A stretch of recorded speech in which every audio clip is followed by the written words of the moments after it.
Well, hello again. I said I was going to do a conspiracy theory roundup video. Now, when I looked into that, it was going to take forever. So what I think I'll do is I'll do a condensed version of it, if you like. This may or may not interest you. I hope it does, but you know, I'll just go through the list. I didn't actually do a top 10 or top 20. I put out a list, and I'll just think out aloud as I read the theory. Now, the first one is Planet X. Nibiru is coming. Well, Nibiru has been coming for the last 20 years, and it's still not here, and there's still no sign of it. And you know, it's beyond rubbish. Put a line through Planet X Nibiru. It's absolute rubbish. It's not coming. It's never coming. The reptilians, the reptilians are about to attack. Oh dear. The reptilians are about to attack, and again, this is a theme that's been running. Rubbish spruiked by David Icke and others. You know, the reptilians are about to attack. The reptilians are coming. Oh, hide, everybody! Fear for your lives. The reptilians are coming. No, they're not. The shape-shifting reptilians are running the planet. This is another Icke. This is more Icke twaddle, and it really is. It's too ridiculous for words. And I think I put a comment on a video recently, basically to the fact that if shape-shifting reptilian aliens were living among us, you know, they look like people, but they're really reptiles underneath. Now, bear in mind that Icke started spruiking all this stuff. It wasn't very long after the first television series V. I don't know if you saw that, but the aliens come here. They look like us. You know, they're all chummy. And this TV cameraman manages to actually get one, have a fight with one, and he scratches their face, and they're a green reptile underneath, and he reveals the reptile eye. So I think that's where he got the idea from, to be perfectly honest. Now, the comment I left on somewhere, might have been a reply to a comment. If these shape-shifting aliens are really out there, why has nobody ever seen one? In a car crash, you know, you're in a car crash and there's people trapped in another vehicle. You know, why aren't their faces torn, showing this green reptilian skin? Never seen reptiles in a plane crash, do you? There's plane crash bodies everywhere. Most of them are human, but one or two of them are actually, you know, reptiles underneath. No, it doesn't happen either, does it? You ever knock someone off their bike in your car? I might have been covering the microphone there. Got a microphone hooked on a twig here. You know, found them on the road and they're clutching their leg, you know, where you've broken their leg or you've grazed their leg, and found that they're actually green reptiles underneath. Has that ever happened to any of you? I suspect not, because it's rubbish. It's absolute rubbish. It's beyond rubbish. Yet people still pay good money to hear this nonsense. The fake alien invasion is coming. No, it isn't. Regardless of what Ben Emlyn-Jones or anyone else may tell you, nobody has the money or the technology to bring off a fake alien invasion convincingly. Not possible. It's just, forget it. Just get it right out of your head. It's absolute rubbish. What happened to Nixon's time capsule? It's a big thing on Dark Journalist recently. You know, this guy, oh, they're going to reveal it. You know, Nixon knew all about ET, and he's put it in a time capsule in the White House. And again, you know, this, how gormless would you have to be to believe that? If Nixon had anything that proved the existence of extraterrestrials, or that he could provide free energy, basically. I think there's another one of these wacky theories that's in this time capsule for the United States and for the planet. Don't you think that he would have revealed that to save his presidency, to give him some credibility back? If Nixon's put a time capsule in the White House or anywhere else, it's not going to contain anything about free energy or ET. People are milking this. I think the dark journalists might have given up on this recently, but he did 3 or 4 videos. Oh, it's coming, you know, it's the disclosure's coming. Nixon knew all about it. No. Rubbish. It would be nice if there were something to it, but there isn't. It just makes no sense whatsoever. Absolute rubbish. Bases on the moon. I just nudged the microphone there, sorry about that. Probably made a bit of a noise. Bases on the... Actually, I'll try and hold that in the other hand. There we go. Keep it away from the microphone. Bases on the moon. Either ours or alien. No.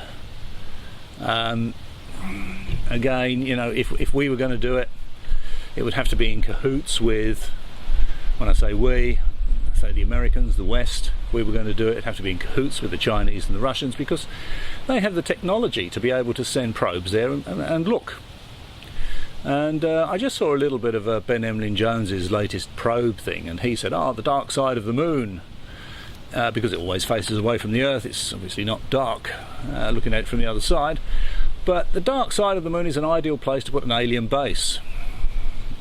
Well, for a start, they'd have to support it. The other thing too is that, although it may be invisible from telescopes on the ground, the Chinese, the Russians, the Americans have probes orbiting the moon, and it would be spotted fairly quickly. So aliens don't have bases on the moon. They don't have them in Antarctica.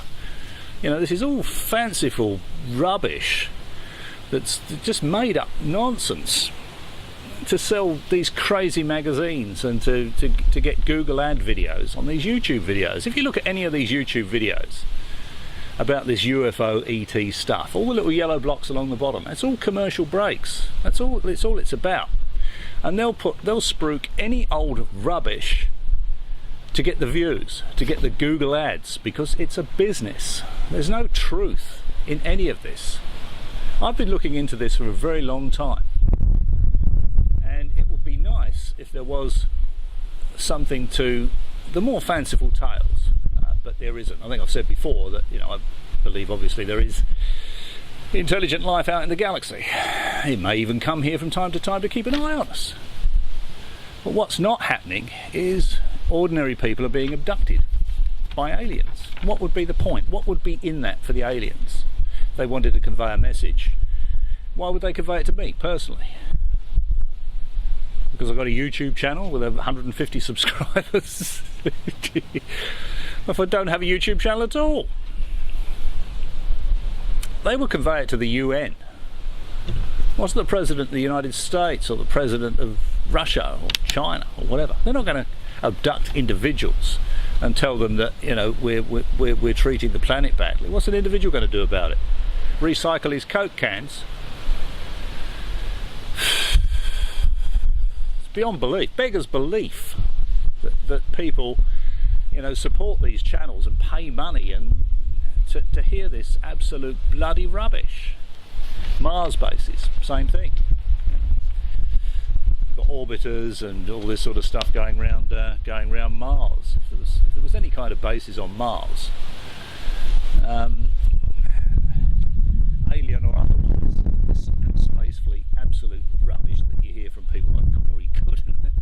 You know, it's laughable, absolutely laughable, really.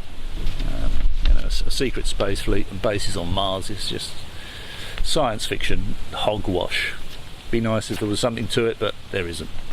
You know, the Russians, the Chinese, everyone's going to know about it. If you're trying to do anything clandestine, for a start, the amount of time, effort, people and money it would take to create a Mars base, and again, the world and his dog is going to know about it. They're going to know you're doing it.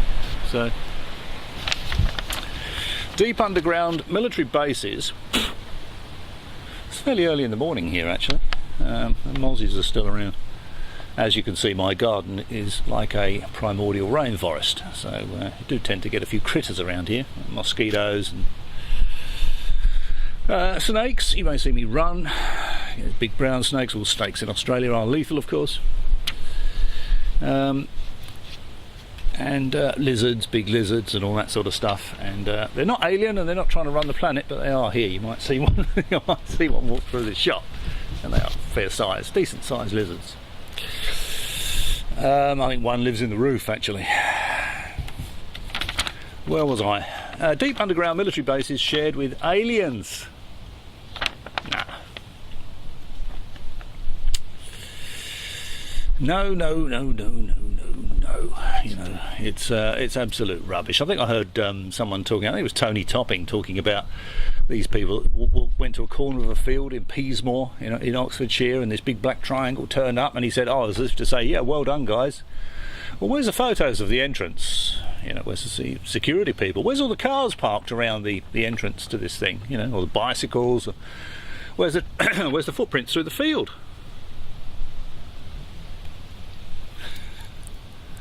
Where's the footprints through the field going to this entrance? There was no footage of the entrance, no pictures of the entrance.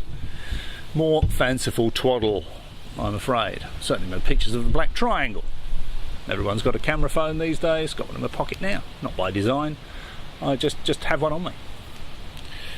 Big black triangle turned up right now, I'll be able to take photographs of it. And quite good, quite high definition photographs of it. So makes no sense at all. It's nonsense. It's fanciful rubbish. Oh, of course, yeah, you got the men in black, and I think I might have mentioned this on the last video, but this is just offensive to the intelligence of a carrot, really. Linda Moulton-Howe was saying. She was going to do this interview with a guy, but he cancelled it because he said, when he went out to get in his car and go somewhere, there was two guys leaning against his car and they were wearing black suits, white shirts, black ties. And this is obviously rubbish. They're probably on their way to a Blues Brothers convention. It's probably Jake and Elwood tribute people. If you had a covert organisation that was going to go around talking to people about UFOs, the last thing you want is for them to stick out like a sore thumb, isn't it? Now, if a car pulled up outside my place and two guys got out wearing black suits, white shirts, black ties, I'd fall about laughing for a start. I'd certainly go and talk to them, but the neighbours would all be looking. Everyone in the street would be going like that. What the hell's going on here? Was it someone died? Was it a funeral? Like funeral directors? Mormons? Better not answer the door. It could be the Mormons, could be the other mob. Jehovah's Witnesses. You certainly would not, if you're doing any kind of coercion. You're not it's like a sore thumb in an ordinary domestic environment, are you? Can you just imagine that? Just imagine. You've got a black suit, white shirt, black tie. If you want to go the whole hog, the black sunglasses, black jewellery, and walk down the street, everyone is going to think you're going to a Blues Brothers convention, aren't they? People will look at you. They might even ask you. That's not the way covert stuff is done. That is just rubbish. Beyond rubbish. What's the next one? Antarctica has a Nazi base. Oh dear. A Nazi base in Antarctica. This has been, people have been spruiking this rubbish for a very long time, and it's certainly true that if you went down to Buenos Aires in 1946, maybe 1947, you might see names on mailboxes like Otto Fernandez, Werner Rodriguez, or Helmut Garcia. You know, but they created a mini Bavaria in South America somewhere. I can't remember exactly where it was, but it actually looks like Bavaria. I think the Top Gear guys went there. So they certainly got political asylum, or hid themselves away in South America. There's evidence of this. You know, Mossad went and found a few of them. Absolutely no evidence whatsoever of a Nazi base in Antarctica. And all this stuff about Admiral Byrd and his expedition down there, you know, his ships were getting trapped in the ice and all this sort of stuff. That's why they cut it short. It wasn't cut short because of anything they found. And I think Admiral Byrd made some pretty fanciful claims about hollow earth, didn't he, a little bit later on, and strange creatures. But because he's an admiral doesn't mean he's not prone to fanciful yarns. I've said this before, you know, because someone's in a certain position, it doesn't mean that you can take them at their word. Because a lot of these people, they're people, you know, they're just people. And just because they're in a position of, you know, in the military or something like that, doesn't mean that you should believe every word they say. Certainly when it comes to hollow earth. I mean, how ridiculous is the hollow earth theory? I mean, Corey Good spruiks this, doesn't he? Oh yes, well it's a honeycomb. It's a honeycomb. It isn't. If there was another species living inside the planet, we would have come across them by now.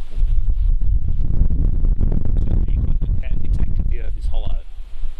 Have we seen any explorers? You know, we explore. We go to Antarctica and we go to the Arctic, we go to the Antarctic. Have we seen any explorers from the hollow earth come up and have a look on the surface and get on CNN or you know, Sky News or any credible media outlets?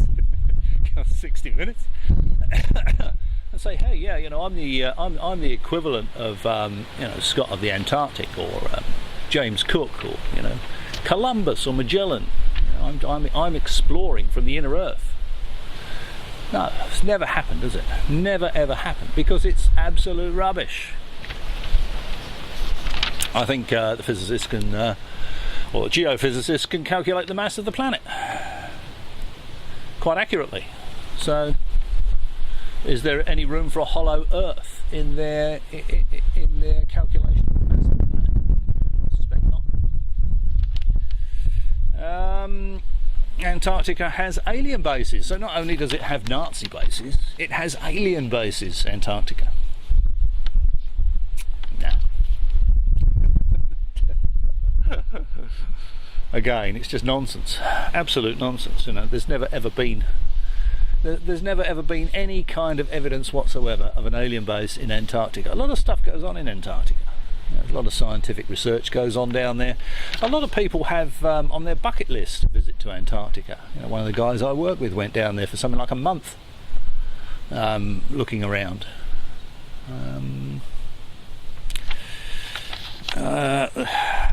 Again, too ridiculous for words, really.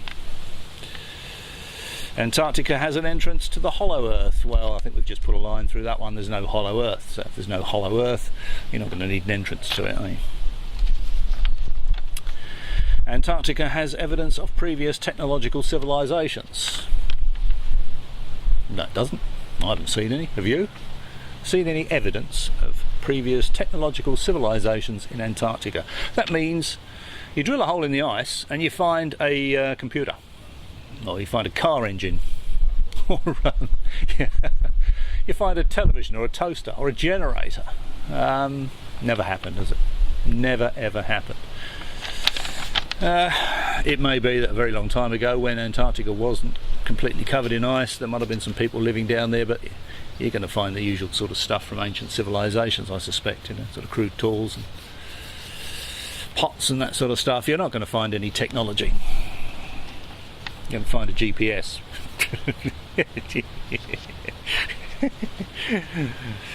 There's only one mosquito here, but it's beginning to get on my bloody nerves.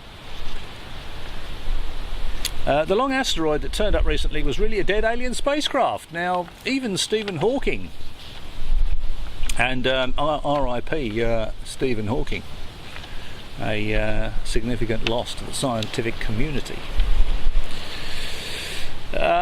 Said that he thought that it might be I find this hard to believe. Maybe it's getting a bit dotty towards the end. He said it might have been a dead alien spacecraft. Now, he was interested enough to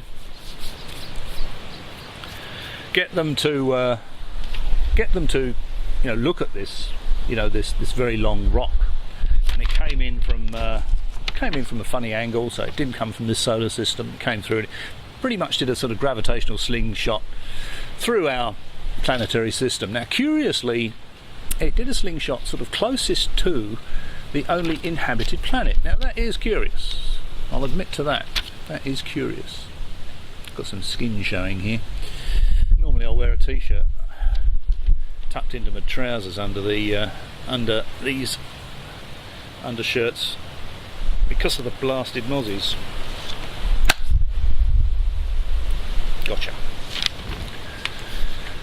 Because, when you lean forward, as I am at the moment, shirt rides up the back, naked flesh, mozzies tuck in, and there we go. I think that was the only mozzie.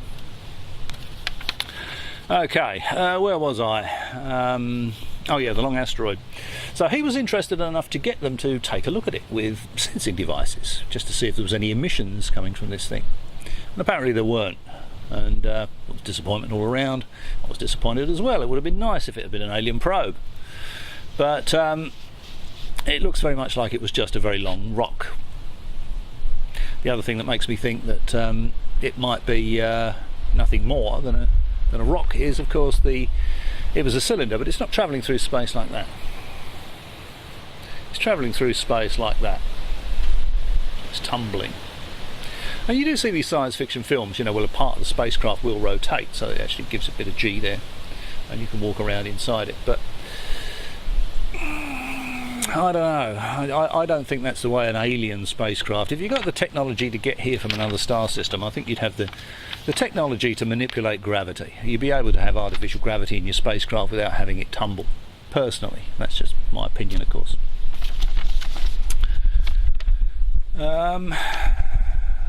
The long asteroid was really a dead alien spacecraft, sadly. It's just a rock. Very difficult to tell the difference, I suspect, between a dead alien spacecraft and a rock. I don't know if they could tell the density of it and what it was made of. I think they said there was a lot of iron in it, which is more suggestive of a rock, isn't it? Because if you're going to make a spacecraft, especially an interstellar spacecraft, it's not going to have iron in it. It's going to be made of some sort of exotic composite material.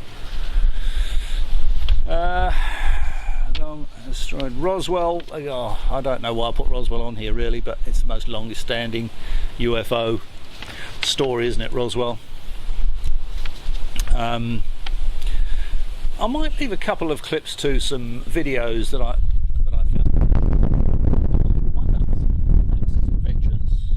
She does a lot of exploring out in the desert in Nevada, and she did a video on Rachel, and she did a video on Roswell, and she went into the UFO museum at Roswell, and Stanton Friedman is on the wall. And remember, Stanton Friedman is the guy that brought the Roswell story back to life. It was all dead and buried and forgotten, and then Stanton Friedman went down there and started poking around. I suspect he said to these people, look, you're in a backwater town here. If you want to make some money, get some tourists and all that, I think you should probably support this UFO story. And they discussed it, and that's how it kicked off again. Stanton Friedman conveniently forgets to mention that Mac Brazel found the debris in his field on June the 14th. Had nothing whatsoever to do with the July the 7th storm. And that what Mac Brazel found was described by Mac Brazel as balsa wood sticks, tin foil, scotch tape, and the sort of stuff that they put in these mogul balloon strings that were launched from just up the road from Roswell. So, using Occam's razor, what do you think is the most likely explanation? Alien spacecraft made of balsa wood sticks, scotch tape and tin foil crashed in Mac Brazel's field, or a balloon string made of exactly those components launched from just up the road fell in his field. I think it's pretty obvious, but they milk it for money. And I'll leave a couple of clips anyway to Wonder Hussey's two videos, and you can see how commercial it is. It's all about money making money out of this alien stuff. That's all it is. A tourist trap thing. Now, yes, I won't tell you how I stumbled across the Wonder Hussy channel. That's a story for another day. Now, Montauk. Oh dear, Montauk. Time travel and the Delta T antenna. Chap shows you the Delta T antenna and opens a window to another dimension apparently, but he doesn't fire it up and show you. All he does is show you that, you know, this pyramid shaped coil of wire. Beyond ridiculous. The suggestion that you can put someone in a chair, put a thing on their head, you know, and physically convert them into, it's almost like a Star Trek beam me up Scotty type thing, isn't it? You sort of convert them into, in the case of Montauk, radio waves, simply because it's got a great big radar scanner on top. It looks a bit odd, you know, it looks a bit interesting, the actual building, big radar scanner on top. Must be something more to it than just radar. No. Converting people into electrical impulses and then transporting them in space and time. Not only in space, but in time as well. Beyond ridiculous. Now, if any of this was possible, just think about this. If, I can't remember his name now. What was that crazy guy's name? I can't remember his name anyway, but he's one of the Montauk spruikers. I think he wrote a book about it. He's done a couple of these documentaries. And, if time travel was really possible, all you'd have to do is go forward 1 week, isn't it? Get the lotto results, come back, fill the ticket in, do a YouTube video and say, I've been forward in time for a week, and I've copied down the lotto numbers. Now, I won't show you all of them, but I'll show you the first three. Show the first three. I'm going to put this on a ticket and I'll do a video next week showing you that I've won the Mega Millions. Very simple experiment, isn't it? And if there's a team of them, you could get every member of the team to do that. You get 3 or 4 of them to do that. So every week or every month, however frequently the lotto is drawn, one of your team would win it, because you've gone forward in time and you've got the results and you've come back and you've filled in the ticket. Never ever happened, does it? Never happened. Because it's not possible. Because it's all rubbish. There's nothing more to Montauk than it's a radar station, or it was. And to say that, you know, it sort of interacted somehow with the Philadelphia experiment, more rubbish. That's all based on the Allende letters.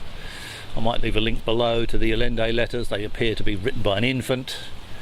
And the guy that actually wrote the Allende letters confirmed it was a hoax before he died.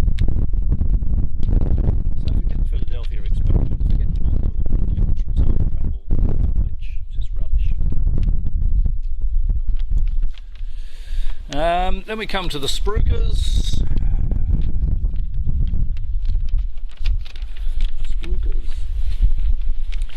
Bob Lazar. Very obvious fake Bob Lazar. All he has to do is produce his original master's or bachelor's certificates, be able to see what institutions issued them, who signed off on them. All he had to do is show his thesis, his master's thesis. Doesn't happen because he doesn't have them. He's a fraud. It's all rubbish. Stephen Greer, similarly, you know, he's been spruiking the same old rubbish for years, the disclosure and CE5. Just put a line through it. Don't waste your money on Stephen Greer. It's just rubbish. He's still telling everybody that he briefed the director of the CIA. Well, this was, pardon me, quite some time ago, and I think it was Worsley. I might leave a link to the Worsley letter below as well, where Worsley actually wrote to him and said, you know, we had dinner with you and we entertained your ideas. It wasn't a briefing, this is all inaccurate, and basically what Greer was saying was absolute rubbish. David Icke, do I need to say anything about David Icke, really? I mean, nutty as a fruitcake. He's saying Saturn isn't really what we think it is now. You know, Saturn's I don't know, what is it, a light bulb? What is it, Dave? Yeah. light bulb. Nutty as a fruitcake, David Icke. The reptilians aren't coming. Saturn is exactly what we think it is. Corey Good, don't know why I put him on there really. He's not even worth mentioning. Secret Starfleet he served in, the 20 and back, is beyond rubbish. Same goes for David Wilcock, Randy Kramer, Gary McKinnon. If he'd have actually researched the names of these vessels that he's talking about, these off-world vessels, these vessels that weren't Navy vessels, that they got the impression they were spacecraft, he's going to remember the name of at least one of them. He tells people he can't. He can't because it's rubbish. As soon as he does that, research can begin. Can't have that, can we? Never let the facts stand in the way of a good story. I think that's the bottom line with these conspiracy theorists. People that peddle all this conspiracy rubbish. Secret Space Fleet, moon bases, Mars bases, covered that. Alien bases on the moons of Mars, covered that. Saturn's not what we think it is. Kerry Cassidy and Linda Moulton-Howe. Well, if you look at Kerry Cassidy's videos, look at the little yellow blocks all along the bottom, they're all the Google ads. Linda Moulton-Howe, I was looking at one of her videos the other day. At least she said, I can't prove any of this, but I hope you don't find it offensive. So I think she's got a bit of a guilty conscience about some of the stuff she presents. She'll say, you know, this you may find this material offensive to your intelligence, presumably. I can't prove any of this, but this is the story, and she'll tell it as though she believes it and it's a true story. And yeah, it's disappointing really that you know, an award-winning investigative journalist would be doing this sort of thing, because it's so very obviously rubbish. She's talking about the Men in Black the other day. I mentioned the Men in Black earlier. Ridiculous, absolutely ridiculous. If you're out there, Men in Black, come and see me.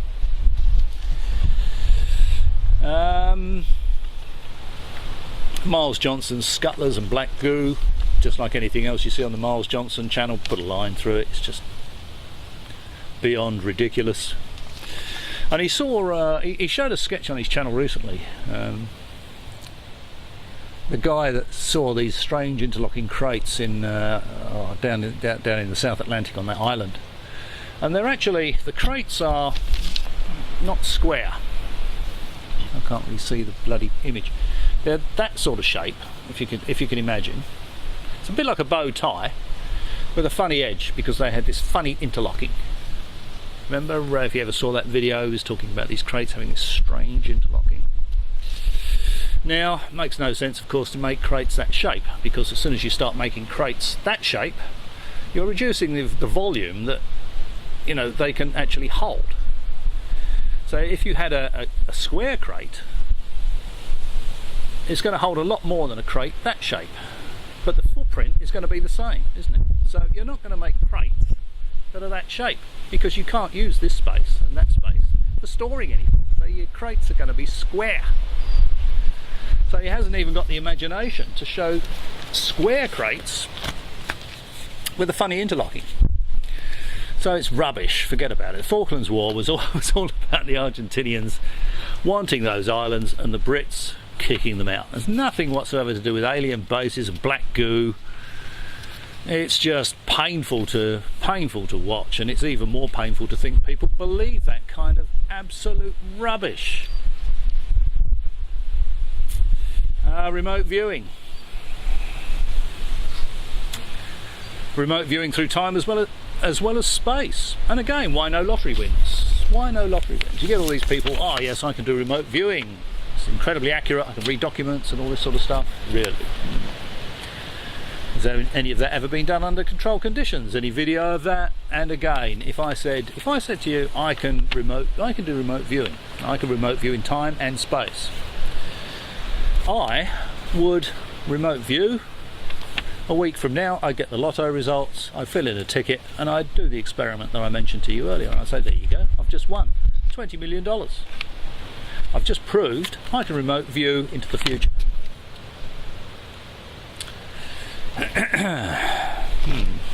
Has that ever happened? Has that ever happened? Really? Again, I don't really know why I put this one on here. Michael Shrimpton, the DVD, are running around the planet in World War II U-boats.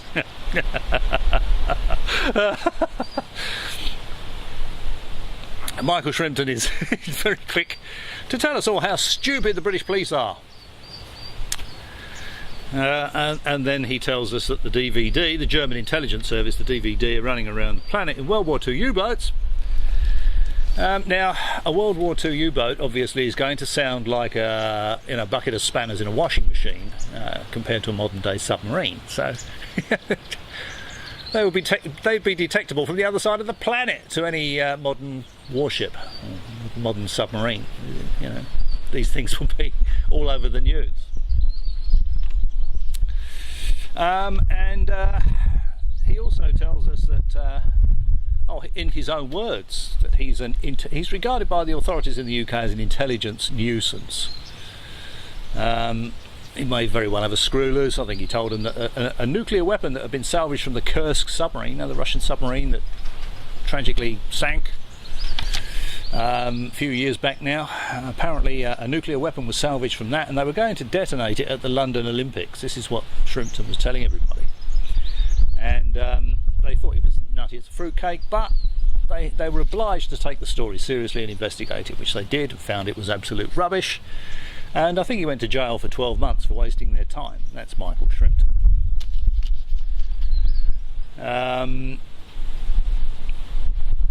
He said, oh yeah, when they raided his house, they found that he told them that he wasn't an intelligence nuisance. He was involved with the intelligence community, and of course the intelligence community deny this. I certainly wouldn't want Mr. Shrimpton representing me, having seen his stuff on YouTube. He told them he had Henry Kissinger's phone number in his pocket. Now, Henry Kissinger is probably 100 years old. But I think if that had been me, I would have just said, can I have a look at the number? I just would have dialed it just to see if it was Henry Kissinger's answering machine. You know, if it sounded like there was an old fella drawling all over the telephone at the other end who didn't know what day of the week it was. I'd think maybe that was actually Mr. Kissinger.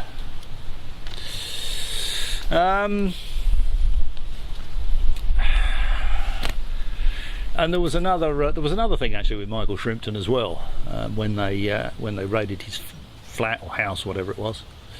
Apparently, or allegedly, actually no, he's a lawyer, isn't he? He's a lawyer, Shrimpton. Oh, actually, I won't mention that, but you Google Mr. Shrimpton, and you'll find a bit that I'm not going to mention.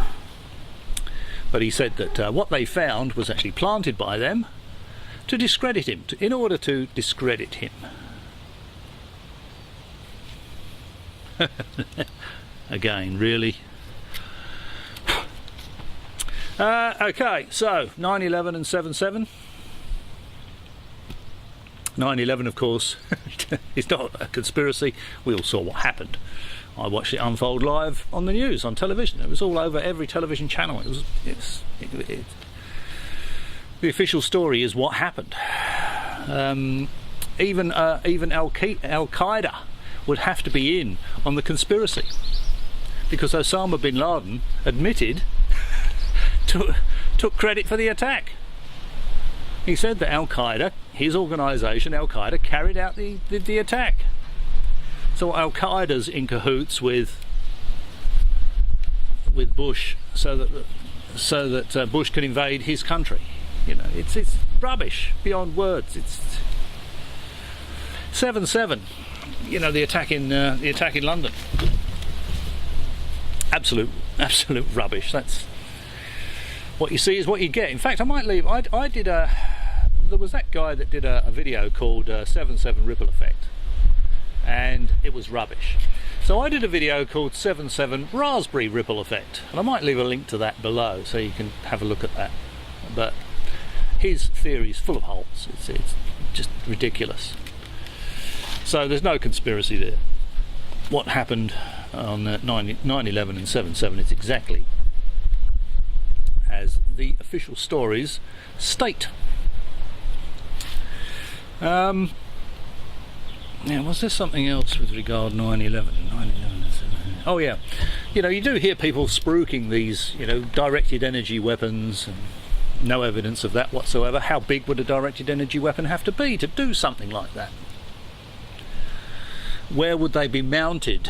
Why are there no witnesses on the ground saying, yes, I saw this big, you know, big door open in front of this warehouse, and this sort of distorted vision as I was trying to look up, you know, because it was high energy beam. None of that, is there? What makes this story even more ridiculous is that supposedly these directed energy weapons were powered by free energy, by the Hutchison effect. And again, that's just beyond nonsense. There's no such thing as free energy. It's never been demonstrated. The Hutchison effect is myth. It doesn't exist. Hutchison himself says that you know, he can't duplicate it, he can't demonstrate it. It's just rubbish, absolute rubbish. I put a line through the Hutchison effect, free energy. It's all rubbish. There we go. So that video was probably, you can imagine if I'd have done an in-depth thing how long it would have taken. I mean, that's just a quick run through of the most popular conspiracy theories, what I think of them, why I think what I do, and I think why anybody with an IQ bigger than their shoe size would probably think as I do. Thanks for watching. Perhaps I'll catch you again.